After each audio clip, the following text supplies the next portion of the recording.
State times में आप सभी का स्वागत है। मैं हूं मायरा। टीचर्स डे स्पेशल पे आज हमारे साथ एक स्पेशल गेस्ट जुड़े हुए हैं जिनका नाम मैं आपको बता दूं, संजीव कुमार शर्मा, जो कि रियासी से हैं। आप सबको थोड़ा सा ब्रीफ बता दूं। आप सबको पता होगा कि 2021 में इन्होंने रिसीव किया था नेशनल अवार्ड प्रेसिडेंट से, और इन की कहानी जो है आप सबको भी बता दूं थोड़ा सा। ये डेंटिस्ट भी रह चुके हैं, स्पोर्ट्स में भी इनका काफ़ी जो हिस्सा है, काफ़ी पार्टिसिपेशन है वो भी रहा है। तो चलिए इनकी ज़ुबानी इनकी कहानी जो है वो सुनते हैं। सबसे पहले सर आपका स्टेट टाइम्स में बहुत बहुत स्वागत है। सबसे पहले सर आपकी जर्नी के बारे में थोड़ा बहुत जानना चाहेंगे। मैं एक शिक्षक हूँ जी और बेसिकली पौनी है हमारा गांव, डिस्ट्रिक्ट रियासी। जी 2009 में मुझे सौभाग्य प्राप्त हुआ कि मैं एक सरकारी शिक्षक के रूप में जी सेवा करने का मुझे मौका मिला। उससे पहले मैं स्पोर्ट्स में भी था, और जब ये मुझे ये अपना शिक्षक बनने का मौका मिला जी तो फिर बस इसी में अलग अलग जगहें जहाँ मेरी गवर्नमेंट ने सेवा लगाई वहाँ हमने अपनी सेवाएं दी। इस समय 2019 से मैं दूर दराज का एक हमारा स्कूल है, प्राइमरी स्कूल इखानी, जी सर और ये वो मैंने अडॉप्ट किया था जी और काफ़ी काम किया हमने वहाँ पे लोगों के सहयोग से, और आगे बढ़ रहे हैं मैम। सर जम्मू कश्मीर की अगर हम बात करें तो आपका इकलौता एक नाम था जो आगे आया था नेशनल अवार्ड के लिए। हाँ जी। उस टाइम पे क्या फीलिंग्स थी आपकी, कैसा महसूस हुआ था जब आपने अपना नाम सुना? ये तो मैम मैं कहूँगा कि ये उन बच्चों का आशीर्वाद था, जी उस समाज का आशीर्वाद था कि यहाँ पे मैंने काम किया, अपनी सेवाएं दी, जी और ऐसा हमने कभी सोचा नहीं था कि इतना बड़ा अवार्ड जो है वो हमें मिलेगा। जी मगर हमारा नाम जो है वो सरकार ने भेजा और फिर वहाँ पर ये मंजूरी मिली। फिर हमने ये अवार्ड जो है 5 सितंबर 2021 को रिसीव किया। जी और हमें गर्व है, और ये सारा मैं श्रेय देता हूँ उन बच्चों को जिनको मैंने पढ़ाया है, उन सारी जम्मू कश्मीर की जो टीचिंग फ्रेटर्निटी है उसको, जी। जिनके आशीर्वाद से मुझे ये मौका मिला। चलिए सर, आपको तो खुशी हुई होगी, आपकी फैमिली की अगर थोड़ी बहुत बात की जाए तो हाँ जी। ये रिसीव जब आपने अवार्ड किया तो फैमिली का कैसा कुछ रिस्पॉन्स था? उनको भी अच्छा लगा, क्योंकि ये जो मेरा स्कूल जहाँ मैंने सेवाएं दी हैं जी ये तो मैं कहूँगा कि दूर दराज के एरिया में ही दी हैं, जी और मैक्सिमम टाइम जो है हमें अपने स्कूल जो एरिया है वहीं रहना पड़ता था। मैं तो कहूँ कि मैं अगर फैमिली में मैं आता हूँ तो काफ़ी देर के बाद, क्योंकि रोज़ हम अप डाउन नहीं कर सकते, यहाँ मेरी ड्यूटी है, और महीने महीने बाद भी हम आते हैं घर में। और बड़ी बात यह है कि जो अर्ली स्टेजेस थी वहाँ फैमिली मेरे साथ थी। मेरे बच्चे जो हैं उन स्कूलों में पढ़े हैं जहाँ मैंने पढ़ाए हैं। आई एम वेरी प्राउड कि मैं टीचर हूँ, और बाय चॉइस टीचर हूँ, बाय चांस टीचर नहीं हूँ। और मैं ऐसी हर जो सुविधा है गवर्नमेंट स्कूलिंग की मैं अपने बच्चों को तो दे ही रहा हूँ। मेरी फिर भी ये कोशिश रहती है कि जो बाकी लोग हैं उनको भी अवेयर किया जाए कि दूर दराज के एरियाज़ हैं यहाँ पर ये स्कूल की जो मैं कहूँगा कि प्राइवेटाइजेशन नहीं है, तो वो लोग जो हैं इस चीज़ से वंचित ना रहें, अपने इलाके को छोड़कर शहरों की तरफ ना आएँ, क्योंकि पढ़ाई तो वही है जो पूरी फैमिली में हो। तो जब हम पढ़ाई के लिए घर छोड़ के शहरों की तरफ भागेंगे तो वहाँ क्या होगा, दादा दादी का प्यार बच्चे को नहीं मिलेगा, नाना नानी का नहीं मिलेगा। तो मैं यही कहूँगा कि जो ये आपने जो कहा मुझे कि पढ़ाई जो है ये पूरी फैमिली में ही हो, अपने इलाके में ही हो, नेचुरल जो हमारा हैबिटेट है उसमें ही हो, तो तभी हम लोग आगे बढ़ सकते हैं। और इसमें मदर टंग की हम अगर बात करें, अब तो न्यू एजुकेशन पॉलिसी जो है उन्होंने भी काफ़ी इस पर ये जोर दिया है कि जो प्राइमरी एजुकेशन है मदर टंग का खूब उसमें इस्तेमाल हो, ताकि बच्चा जो है वो समझे और अपने विचारों को प्रकट करे, तो तभी तो ये आगे बढ़ पाएंगे ना हम। जी, जैसा कि आपने कहा कि आपका बाई चॉइस है कि आपने टीचिंग प्रोफेशन को अडॉप्ट किया, जो भी आपका रहा होगा। लेकिन इससे पहले अगर हम बात करें, आप डेंटिस्ट थे, वो भी एक अच्छा प्रोफेशन है माना जाए तो। आजकल लोग आई थिंक बहुत सारा यूथ जो है इस तरफ जा रहा है, तो आपने इसको ड्रॉप क्यों किया, जानना चाहेंगे? देखो, बात ये थी मैम कि जो जॉब अच्छा लगे वही करना चाहिए। जी बिल्कुल, है ना। डेंटिस्ट भी अच्छा था, हमें सेवा करते थे गाँव में लोगों की। डेंटिस्ट के जो हमारे डेंटल कैंप थे वो लगाते थे, पर जब मुझे ये वाला मिल गया तो फिर मैं यहीं रुक गया और यहीं अपनी सेवाएं देना अच्छा समझा। जी बिल्कुल, और सफलता भी आपने हासिल की है, हाँ जब जी। कश्मीर का नाम भी रोशन किया है। इसके साथ ही आपने बात की न्यू एजुकेशन सिस्टम पॉलिसी की, हाँ जो जी। अभी हाल ही में इंट्रोड्यूस जो है वो की गई है, उसके बारे में आप क्या कहेंगे? मैं तो ये कहूँगा कि ये जो न्यू एजुकेशन पॉलिसी है, काफ़ी देर बाद जो है ये इम्प्लीमेंटेशन इसकी हुई है जी। और धीरे धीरे ये हमारे स्कूल्स की तरफ जो है ये आ रही है। और बड़ी बात मैं ये आपको कहूँ कि दूर दराज के जो स्कूल थे पहले, जी कहीं हम बोलते थे कि डिप्राइव्ड हैं, वहाँ स्टाफ पोजीशन नहीं है, इंफ्रास्ट्रक्चर वहाँ पे नहीं है, मगर बहुत ही मैं कहूँगा कि जल्द इतना एक्शन हुआ है कि अब हर स्कूल में किंडरगार्टन खोले गए हैं। जी जी क्योंकि मेरा स्कूल जो है वो दूर दराज का एरिया है, डिस्ट्रिक्ट रियासी का, किंडरगार्टन्स फॉर प्री प्राइमरी एजुकेशन। और जो ये प्री एजुकेशन है, प्री नर्सरी जहाँ जो हम कहेंगे, तो इसमें ये है कि उनके लिए आया जो है हेल्पर्स का भी प्रबंध किया गया है। टीचर्स तो हैं, बच्चों की सपोर्ट करने के लिए आयास हेल्पर्स वो भी उनको सपोर्ट करेंगी। तो और बड़े मैं कहूँगा कि पीएम श्री जो है एक बहुत बड़ा इनिशिएटिव है, prime minister schools for rising India. तो ये भी हर जोन में, हर डिस्ट्रिक्ट में ऐसे स्कूल आए हैं, मॉडल स्कूल्स मैं कहूँगा। तो आगे और हमें उम्मीद है कि ये पूरी तरह से इम्प्लीमेंट हो और इसका फ़ायदा हमारे बच्चों को हो, हमारे समाज को हो।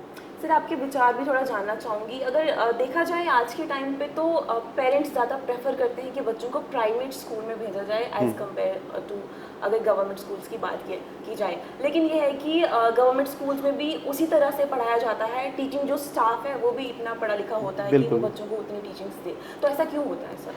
देखो, ये क्या है कि एक अवेयरनेस की ज़रूरत है। प्राइवेट स्कूल्स जो हैं वो भी बड़ा अच्छा काम कर रहे हैं, होने चाहिए। जो पढ़े लिखे नौजवान हैं उन्होंने काम करना है और अच्छा रिज़ल्ट दे रहे हैं। ऐसे जो लोग हैं उनको आगे आना चाहिए, क्योंकि जो हमारा लिटरेसी रेट है तभी तो बढ़ेगा। तो इसमें कोई प्रतिबंध नहीं है कि बच्चे को प्राइवेट स्कूल में डालना है या गवर्नमेंट स्कूल में भी डालना है। मगर मैं एक गवर्नमेंट टीचर होने के नाते मैं ज़रूर ये एक मैसेज कन्वे करूँगा कि government schools are the best schools in the world, क्योंकि वहाँ जो टीचर्स हैं काफ़ी मैं कहूँगा कि स्क्रीनिंग के बाद उनको सिलेक्शन की जाती है। और गवर्नमेंट स्कूल को चलाने के लिए एक बहुत बड़ी मशीनरी है। एक टीचर्स से लेकर जेडीओज़, फिर सीईओज़, फिर प्रिंसिपल्स, ऐसे करके डायरेक्टर्स, फिर कमिश्नर, सेक्रेटरी, पूरी गवर्नमेंट जो है जी इसको पूरा करने में लगी है। मगर मैं यहाँ जहाँ जोड़ूंगा, अगर कहीं कमियाँ रह रही होंगी तो वो अवेयरनेस जो पार्ट है उसमें हो सकती हैं। बाकी मैं कहूँगा कि गवर्नमेंट स्कूल के टीचर्स जो हैं वो भी अच्छे तरीके से पढ़ा रहे हैं। और अगर दूर दराज के एरिए की हम बात करें, पहाड़ी क्षेत्रों की, तो वहाँ पर और शहरी जो हमारा इलाका है यहाँ थोड़ा फ़र्क है।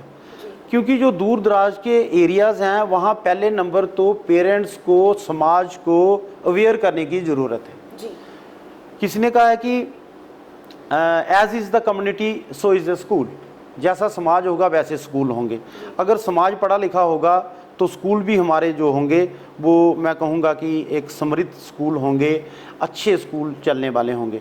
तो कहने की बात यही है मैम कि जो ये हमारे ये गवर्नमेंट स्कूल्स हैं दूर दराज के इलाके के, वहाँ पर पेरेंट्स को, समाज को अवेयर करने की बहुत ज़रूरत है। बच्चे हैं समाज के पास, वो बच्चे जो हैं लोग स्कूल में बहुत कम भेजते हैं, माल मवेशी घर के काम में लगाए रखते हैं। टीचर्स को काफ़ी मशक्क़त करनी पड़ती है कि उन बच्चों को स्कूल में लाया जाए। पेरेंट्स के साथ कहूँगा कि कई बार लड़ाई करके बच्चे लाने पड़ते हैं, क्योंकि वो पेरेंट्स भी उन बच्चों पर निर्भर हो चुके हैं। क्योंकि इस समय जैसे मक्की का सीज़न है तो बच्चे जो हैं उन्होंने पेरेंट्स ने जो है मक्की की रखवाली के लिए उनकी ड्यूटी लगाई हुई है। घास काटने की ड्यूटी जो है वो बच्चों की है। छोटी छोटी बच्चियां जो हैं 5 साल की, 7 साल की, उनकी ड्यूटी है शाम को कि उन्होंने आटा गूंदना है और पूरी फैमिली के 20, 25, 30 उन्होंने रोटियां पकानी हैं, बर्तन उन्होंने साफ़ करने हैं। तो मैं कहूँगा कि यहाँ पर टीचर्स को सिर्फ स्कूल में चाक और ब्लैक बोर्ड तक ही सीमित नहीं रहना चाहिए। लोगों के समाज में, जो मैं कहूँगा समाज में जाकर अवेयर करने की ज़रूरत है और हम ये ऐसा कर रहे हैं। बहुत ही खूबसूरती से आपने ये मैसेज जो है वो हाँ। दिया है। आई थिंक हमारी जो जितनी भी ऑडियंस होगी वो ज़रूर कुछ ना कुछ इससे इन्फॉर्मेशन लेंगी। सर थोड़ा स्पोर्ट्स साइड में आना चाहूँगी मैं, जैसा कि आपका भी रहा है, स्पोर्ट्स पर्सन रहे हैं आप, और आपके द्वारा एक इनिशिएटिव लिया गया था कि बेटी बचाओ बेटी को खिलाड़ी बनाओ। हाँ जी, हाँ जी, सर इस बारे में भी जानना चाहूँगी। देखिए मैम, बचपन से ही हमें स्पोर्ट्स का शौक़ था। थोड़ा गांव से थे तो जम्मू में स्पोर्ट्स के ऐसे अपने आप को एक्सप्लोर करने में काफ़ी मशक्क़त हुई। हम समझ सकते हैं कि ये गांव से जो जम्मू में पढ़ने के लिए आएगा, शहर में पढ़ने के लिए आएगा, काफ़ी चैलेंजेस होती हैं। मगर आज जो है, जैसे मैं स्पोर्ट्स में जो हमने हार्डशिप फील की हैं, हम नहीं चाहते कि मेरे स्टूडेंट्स वो फील करें। मैं जिस भी स्कूल में गया हूँ, क्योंकि बच्चे जो हैं वहीं से अच्छे सिंगर निकलते हैं, वहीं से अच्छे रेसलर निकलते हैं, वहीं से अच्छे कबड्डी के प्लेयर, फुटबॉल के प्लेयर। और बड़ी बात यह है कि department of youth services and sports, उनके जो स्टाफ हैं फिज़िकल एजुकेशन जो मैं कहा एनहेंस करते हैं, उनका भी काफ़ी योगदान रहता है इसमें। तो हमारी भी मैम यही कोशिश है कि देखो, मैं एक जनरल लाइन टीचर हूँ, उसके बावजूद भी अगर मुझे कोई बच्चा दिखता है कि ये सिंगिंग में आगे जा सकता है तो हम बात कर सकते हैं। जो सिंगिंग का डिपार्टमेंट है वहाँ तक, डांसिंग का, कि बच्चे आगे आने चाहिए। वैसे ही मैं रेसलिंग के साथ जुड़ा हूँ। मैं एक अच्छा रेसलर जो है उनके मतलब अच्छे रेसलर्स जो हैं जम्मू कश्मीर के, उनके साथ रह के मैंने प्रैक्टिस की है। तो आज मैं रेसलिंग का हर A to Z जानता हूँ, ताकि बच्चे जो रेसलिंग में आगे आएँ वो कभी जो हैं उनको कोई परेशानी ना हो। एक बात ये है। दूसरा, हमारे आदरणीय प्रधानमंत्री जी का स्लोगन है बेटी बचाओ बेटी पढ़ाओ। तो उनका ये भी था कि बेटी को खिलाओ, तो हमने कहा बेटी को खिलाड़ी बनाओ। तो इसके अंतर्गत पिछले 5 साल से हम काम कर रहे हैं। आज जम्मू कश्मीर में कहीं भी जो बड़े बड़े दंगल होते हैं, वहाँ पर जो बेटियाँ आपको अगर दिखेंगी कभी दंगल में दावपेच आजमाती, तो वो बच्चियाँ जो हैं वो हम ही लेके आते हैं। पौनी से आती हैं, रियासी से बच्चियाँ आती हैं। वो बच्चियों में इतना जुनून है कि जब हम बच्चियों को ये कहते हैं कि बेटियों दंगल आ गया, तो जिन्होंने आज कभी प्रैक्टिस नहीं भी की है, वो भी कहती है सर हमें भी जाना है। तो कहने का मतलब ये है कि हमारे पास हमेशा टीम जो है रेडी रहती है।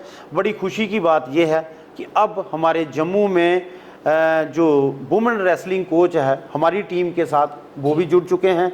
जैसे रिसेंटली नेशनल स्पोर्ट्स डे 2024 के उपलक्ष्य में हमने एक कैंप रखा मैम, ये 15 दिन का, डिस्ट्रिक्ट रियासी में। जो हाई सेकेंडरी स्कूल्स थे, हाई स्कूल्स थे, मैं कहूँ कि सैकड़ों की तादाद में लड़कियां निकल के आई, बोलती सर हम भी कुश्ती करेंगे।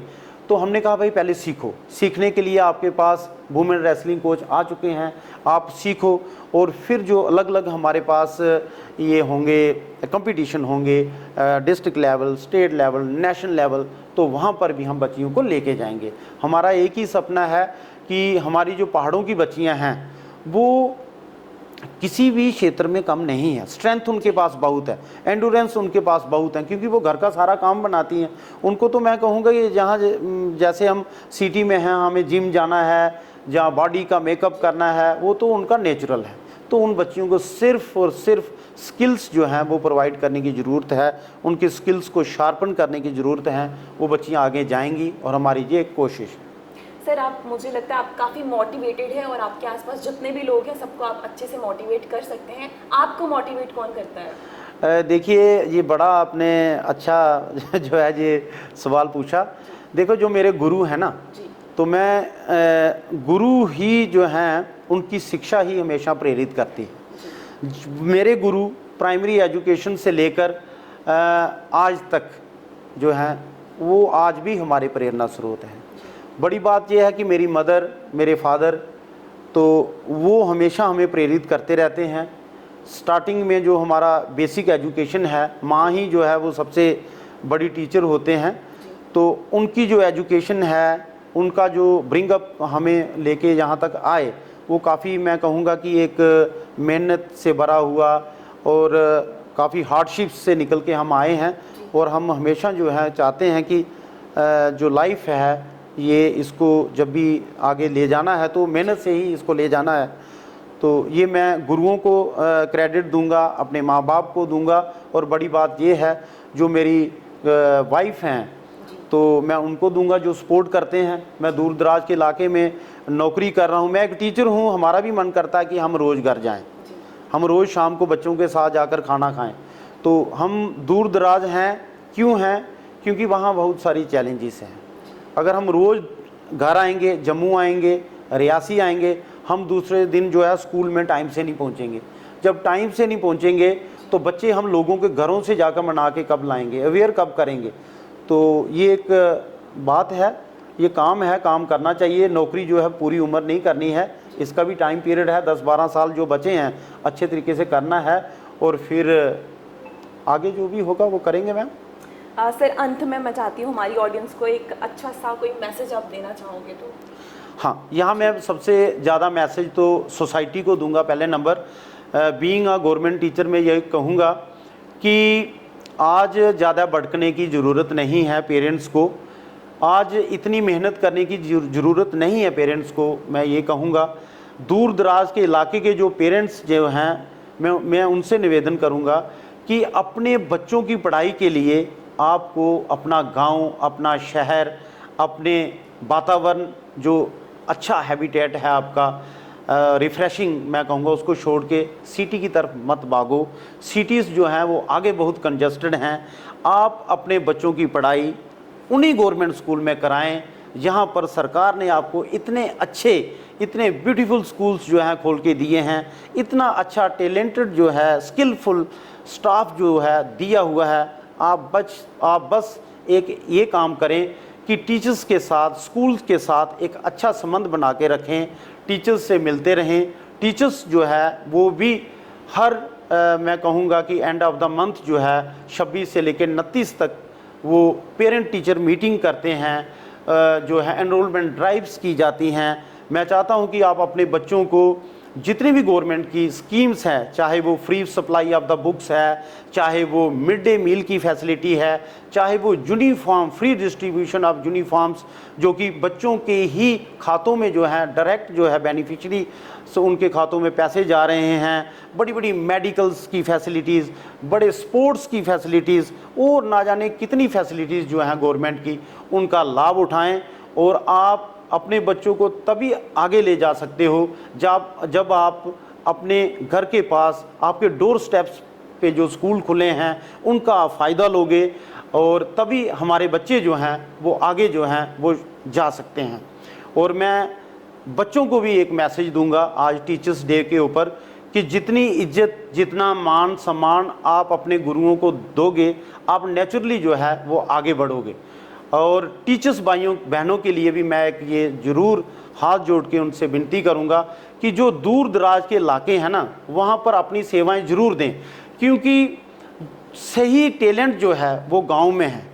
मैं कहूँगा कि वो गांव वाला टैलेंट ऐसा है कि जिसको बड़े कम टीचर जो हैं, बड़े कम वॉलंटियर टीचर जो हैं पढ़ाने जाएंगे। मैं कहूँगा कि आप अपनी सर्विस में अगर 20 साल की आपकी सर्विस है ना, कम से कम 2 साल जो है किसी पहाड़ी क्षेत्र में अडॉप्ट कर लो स्कूल, जैसे मैंने किया हुआ है। आज इखनी जो है वो वर्ल्ड मैप पे है, टूरिज़्म मैप पे आ गया है, वहाँ बर्फ़ पड़ती है, और हमारा स्कूल मैम एक सेल्फी पॉइंट बन गया हुआ है। डिस्ट्रिक्ट रजौरी के स्कूल पिकनिक वहाँ आते हैं, डिस्ट्रिक्ट रियासी के स्कूल वहाँ पिकनिक आते हैं, हमारे बड़े बड़े ऑफिसर जो हैं वहाँ पर आते हैं, बड़ी बड़ी संस्थाएं वहाँ आती हैं और हमारे स्कूल के साथ वो सेल्फी लेते हैं। आई एम वेरी प्राउड कि वो दूर है। और बड़ी बात ये है, मैं उसी जगह पर हमने जगह लेकर एक मकान बना लिया कि जिस जगह से मुझे इतना मान सम्मान मिला, आज अगर मैं इस स्कूल को छोड़कर चला जाऊंगा वापस, तो फिर एक दिया जगाया था हमने।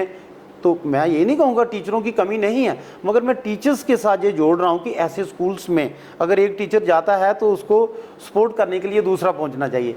पर चलिए, आप यहाँ आए, आपने 5 साल सेवा दी, हम यहाँ आना चाहते हैं आपके पॉइंट पे। आप नीचे जाइए, अपने बच्चों को देखिए। तो नहीं तो हम बैठे हैं, हमने तो मकान ही वहाँ बना लिया है, तो हम चाहते हैं कि वहाँ सेवाएं दी जाएं। तो मैं अंत में ये कहूँगा कि गुरु गोविंद दो खड़े, काको लागे पाओ, बलिहारी गुरु आपने जो गोविंद दिया बताए, गोविंद दिया बताए। सर बहुत ही खूबसूरती के साथ आपने अपनी बातें जो हैं वो हाँ। रखी है। सबसे बड़ी बात होती है आपका माइंड कितना ब्यूटीफुल है, और आपका जो माइंड है वो काफ़ी ज़्यादा ब्यूटीफुल है और बहुत अच्छी सोच आप रखते हैं सर। सर बहुत लेट हो गया, लेकिन कंग्रेचुलेशंस, आपने अवार्ड जीता है उसके हाँ। लिए, और थैंक यू सो मच, आपने अपना जो प्रेशियस टाइम है वो हमें दिया है। तो चलिए फिलहाल की इस वीडियो में इतना ही, और भी वीडियोज़ के लिए और अपडेट्स के लिए आप ऐसे ही देखते रहिए स्टेट टाइम्स।